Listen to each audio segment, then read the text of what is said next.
आज हम लोग 10th क्लास का करंट इलेक्ट्रिसिटी चैप्टर स्टार्ट करेंगे। Okay, are you ready? चलो, अभी हम लोग करंट इलेक्ट्रिसिटी पढ़ने से पहले ना पहले जानेंगे कि चार्जेस क्या होते हैं। ओके, और चार्जेस कैसे करंट इलेक्ट्रिसिटी से रिलेटेड हैं हम लोग ये भी जानेंगे।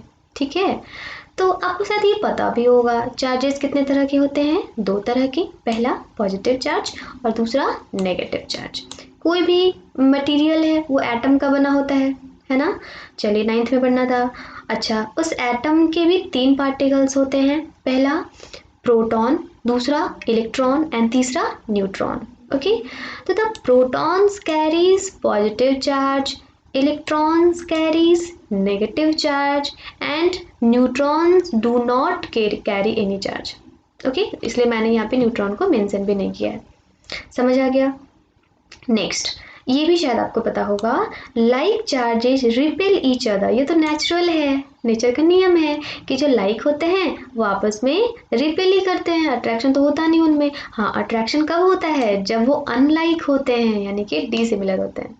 ठीक है, अगर पॉजिटिव चार्ज आ गया ना तो कभी अट्रैक्ट नहीं करेगा, वो हमेशा दूर भागना चाहेगा। नेगेटिव आ गया तो हमेशा दूर भागना चाहेगा, और नेगेटिव पॉजिटिव आ गया ना तो अट्रैक्शन होता है।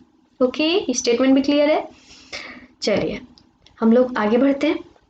अच्छा, मेरे को ये बताओ कि अगर चार्जेस हैं, चाहे वो पॉजिटिव चार्ज हो चाहे वो नेगेटिव चार्ज हो, तो कितना है वो चार्ज, कितना है उसका अमाउंट, कितना है ये भी तो पता लगाना कंपलसरी है ना। तो इसको पता लगाने के लिए हम लोगों ने एक यूनिट डिसाइड किया है, SI यूनिट डिसाइड किया है। ठीक है ना। और इसका जैसे किलोग्राम SI यूनिट है ना, मीटर है, लीटर है, वैसे ही यहाँ पे इलेक्ट्रिक चार्ज को नापने के लिए SI यूनिट जो है ना उसको बोलते हैं कूलॉम। ठीक है ना, ये आपके लिए बिल्कुल नया है। ठीक है ना, इसको पढ़ते हैं कूलॉम। एक साइंटिस्ट थे, उनके नाम पे आया है ये नाम कूलॉम। ठीक है ना, उन्होंने ही इस SI यूनिट को डिस्कवर किया था। ठीक है ना। चलिए, इस एक्चुअली SI यूनिट को नहीं, इलेक्ट्रिक चार्ज को डिस्कवर किया था, तो उन्हीं के नाम पर इसका जो SI यूनिट है उसको कूलॉम रख दिया गया। Okay, clear? नाउ सिंबल भी तो होना चाहिए ना, हर जगह हम लोग चार्ज तो नहीं लिखेंगे ना, इलेक्ट्रिक चार्ज तो नहीं लिखेंगे ना, है ना। तो वहाँ पे हम लोग इसका सिंबल यूज करते हैं। और इलेक्ट्रिक चार्ज का हमेशा सिंबल क्या लिखा जाता है? Q लिखा जाता है, कैपिटल Q लिखा जाता है। ओके, आप चार्ज के जगह पे कैपिटल Q भी लिखोगे तो भी उसका मतलब चार्ज ही होगा। ओके, तो ये चार्ज का सिंबल है और ये चार्ज का यूनिट है। समझ आया? दोनों में कंफ्यूज मत होना। Q is the symbol for electric charge and C, capital C, coulomb is the unit of electric charge. Okay, चलिए, अभी बहुत बार एग्जाम में क्वेश्चन आता है कि 1 कूलॉम को आप डिफाइन करो कि 1 कूलॉम क्या होता है। आपको पता है Coulomb is the SI unit of electric charge. तो आप मेरे को बताओ कि 1 कूलॉम चार्ज कब बोलेंगे कि मेरे पास 1 कूलॉम चार्ज है, कब बोलेंगे? ठीक है, तो इसका डेफिनेशन देखो, 1 Coulomb is that quantity of electric charge. 1 Coulomb इतना क्वांटिटी ऑफ इलेक्ट्रिक चार्ज है जो कि फोर्स एक्सर्ट करता है 9 × 10⁻⁹ न्यूटन्स। कितना ज़्यादा फोर्स हुआ ना, है ना।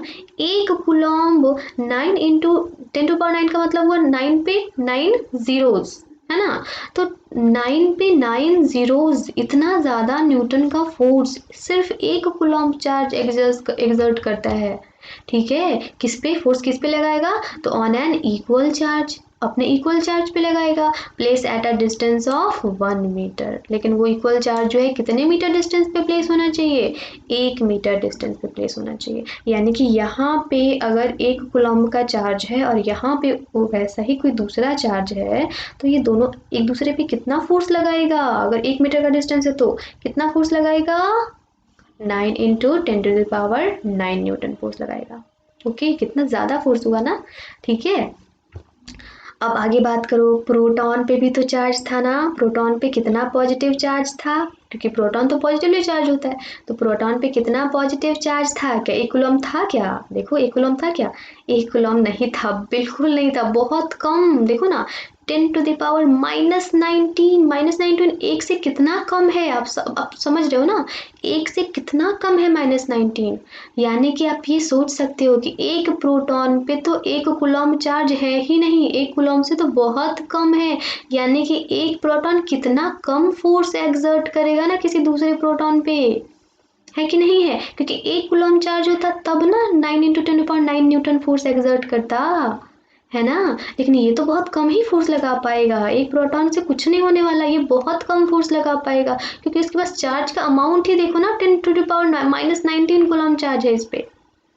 समझ आ रहा है कि नहीं। ठीक वैसे ही इलेक्ट्रॉन भी दूसरे इलेक्ट्रॉन पे जो 1 मीटर के डिस्टेंस पे रखा हो, कितना फोर्स लगा पाएगा, बहुत कम, क्योंकि इसके पास कूलम ही तो नहीं है ना। देखो ना 10⁻⁻19 कूलम इसके पास भी है, 1 कूलम अगर रहता तो इतना फोर्स लगा पाता, इसके पास तो बहुत कम फोर्स लगा पाएगा ना, क्योंकि 1 कूलम से तो बहुत कम इसके पास चार्ज है कि नहीं है। समझ आया। यानी कि एक प्रोटॉन अकेले कुछ नहीं कर सकता है, एक इलेक्ट्रॉन अकेले कुछ भी नहीं कर सकता, फोर्स एक्सर्ट नहीं कर सकता है।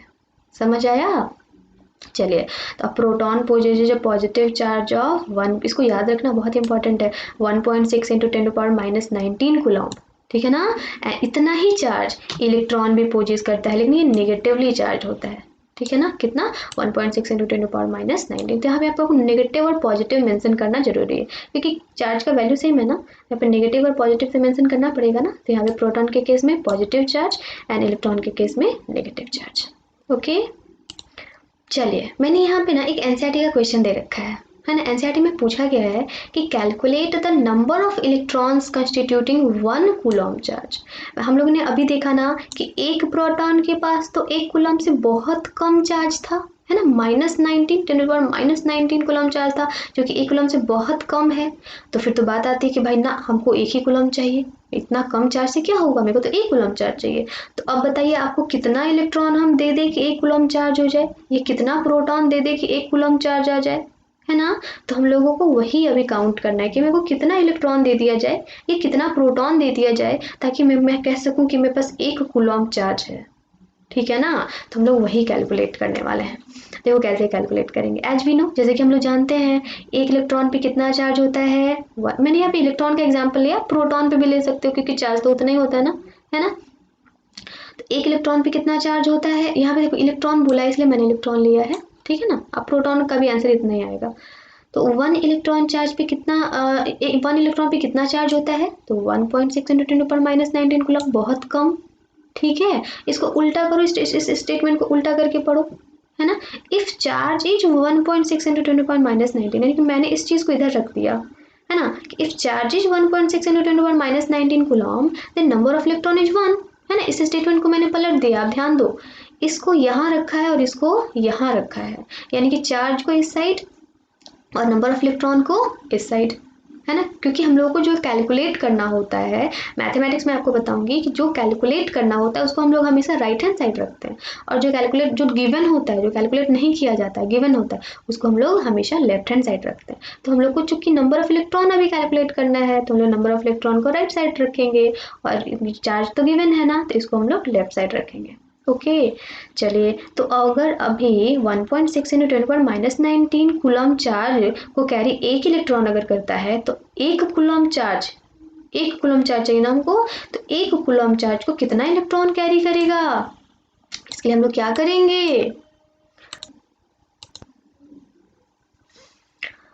तो 1 इलेक्ट्रॉन का अगर काउंट करना हो तो क्या करेंगे, तो ऑब्वियसली 1 का निकालने के लिए हम लोग को क्या करना होता है, 1 से डिवाइड ही तो करना होता है ना, ठीक है। तो उधर 1 इलेक्ट्रॉन था तो 1 को ऊपर रखेंगे, और चार्ज कितना है, चार्ज यहाँ पे दिया हुआ है, चार्ज 1.6 × 10⁻⁻19 है, तो यहाँ पे 1.6 × -19 से डिवाइड कर दिया मैंने। अब देखो डिवाइड, इसके आगे के प्रोसेस को देखना, ठीक है। बहुत सारे बच्चे तो सॉल्व कर लेंगे, बट कुछ को दिक्कत होगी, तो जिनको दिक्कत होगी ना वो यहाँ पे देखो, ये 1/1.6 × 10⁻⁻19 को सॉल्व करने का तरीका है ना, सबसे सिंपलेस्ट वे क्या है ना, कि आप क्या करो ना, ये 10⁻⁻19 को अगर ऊपर लेके जाओगे तो क्या ये प्लस में हो जाएगा, है ना।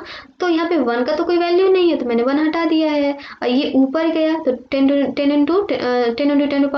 10⁻19 यहाँ पे हो गया, और ये 1.6 पहले से भी था, यहाँ पे भी है। ओके, अब देखो यहाँ पे क्या हम इसमें से एक जीरो नहीं निकाल सकते? अगर एक जीरो हम निकाल लिए यानी कि हम 10 निकाल लिए तो कितना बचा? 10 18 बचा। इसको सॉल्व करो, देखो इसको सॉल्व करो तो क्या इतना आता है? बिल्कुल आता है, क्योंकि मल्टीप्लिकेशन होता है और बेस सेम होता है तो इस पावर को ऐड कर देते हैं। इसका पावर 1 छिपा हुआ है तो 18 + 1 19, है ना? चले, यानी कि हम 10/19 को ऐसे भी लिख सकते हैं। फायदा क्या हुआ ऐसे लिखने से कि यहाँ पे ये तो सेपरेट हो गया ना, 10/18 तो सेपरेट हो गया। अब इसको हम बस डिवाइड कर देंगे। अभी 10 डिवाइडेड बाई 1.6 आता है वैल्यू, तो आपको तो अच्छे से आता है कैलकुलेट करने। देखो मैंने यहाँ पे इसको कैलकुलेट करने के लिए यहाँ पे भी बता दिया है। देखो 10 डिवाइडेड बाई 1.6 इंटू 10/18 को तो सेपरेट कर दो। अब इसको अगर डिवाइड करना तो पॉइंट हटाओ, जीरो बैठाओ, देखो यहाँ 100 हो गया, ऊपर नीचे 16 हो गया, है ना? और ये तो सेपरेट ऐसे था, ये रह गया, उतर गया। ठीक है, अब इसको डिवाइड कर दो। यहाँ पे मैंने डिवाइड किया है, डिवाइड करोगे तो कितना आएगा? 6.25 आएगा। तो यहाँ पे 6.25 इंटू 10/18 इलेक्ट्रॉन्स। आप समझ रहे हो? इस पे अगर 18 जीरो बैठा दो ना, उतने इलेक्ट्रॉन्स जो है ना कंस्टिट्यूट होंगे, तो जाकर के 1 कूलॉम चार्ज बनेगा। समझ में आया?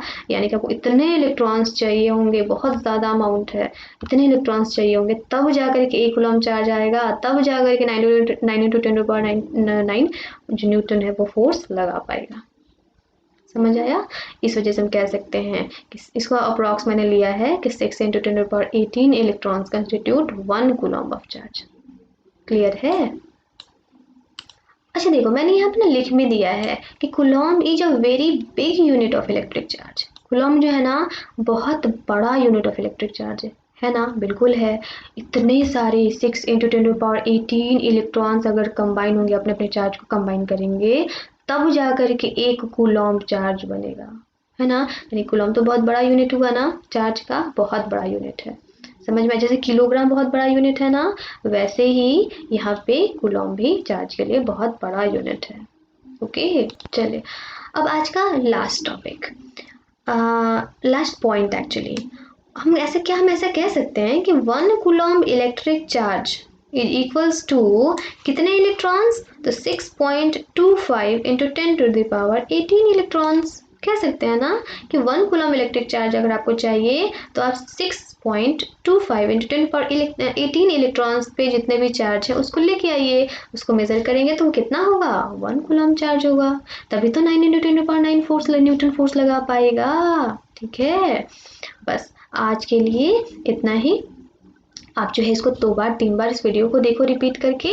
आपको कोई डाउट आता है तो आप कमेंट सेक्शन में बताओ मेरे को, मैं उसको सॉल्व करने का प्रयास करूँगी। और हाँ, मेरे इस चैनल पे ना आपको फिज़िक्स के, केमिस्ट्री के, बायो के, 9th के, 10th के, ओके, और उसके बाद से SST के, इंग्लिश के भी वीडियोज़ आपको मिल जाएंगे। आपको कौन कौन से सब्जेक्ट के वीडियोज़ चाहिए, चैप्टर भी आप बता सकते हो कमेंट सेक्शन में। ठीक है, मैं कोशिश करूँगी कि आपको जिस जिस टॉपिक्स में, जिस जिस चैप्टर में प्रॉब्लम है उसको मैं यहाँ पे क्लैरिफाई कर सकूँ। ओके, हाँ, आप मेरे पढ़ाने के तरीके में भी अगर आप कोई चेंजिंग चाहते हो, आपको थोड़ा बहुत आपको लगता है कि नहीं ऐसे पढ़ाना चाहिए, इम्प्रूवमेंट करना चाहते हो, तो उसके लिए भी आपका कमेंट वेलकम्ड है। ठीक है ना? आप कमेंट करके मेरे को बता सकते हो। ठीक है, इसको अच्छे से नोट जो है वो लिख लेना। ठीक है ना? आपकी NCERT आप उसको रीड कर सकते हो, फिर प्रॉब्लम होती है आप मेरे को पूछ सकते हो। ठीक है ना? अच्छा हाँ, वीडियो को लाइक करो और चैनल को सब्सक्राइब करो और इसको बहुत सारे फ्रेंड्स को शेयर करो। इससे होगा क्या ना कि मेरे को ना अंदर से होता है कि बच्चे मेरे चैनल को लाइक करते हैं, मेरे वीडियोज़ को लाइक करते हैं और मेरे को इससे मोटिवेशन मिलता है कि मेरे को और सारे वीडियोज़ बनाने चाहिए। ठीक है ना? अगर आप लाइक नहीं करोगे तो मेरे को पता नहीं चलेगा कि आप मेरे वीडियोज़ को देख रहे हो, पसंद कर रहे हो, आपको फ़ायदा हो रहा है, तो फिर तो मैं डीमोटिवेट हो जाऊंगी ना, फिर मैं वीडियो क्यों बनाऊंगी? ओके, चलिए आज के लिए इतना ही। Bye bye, thank you.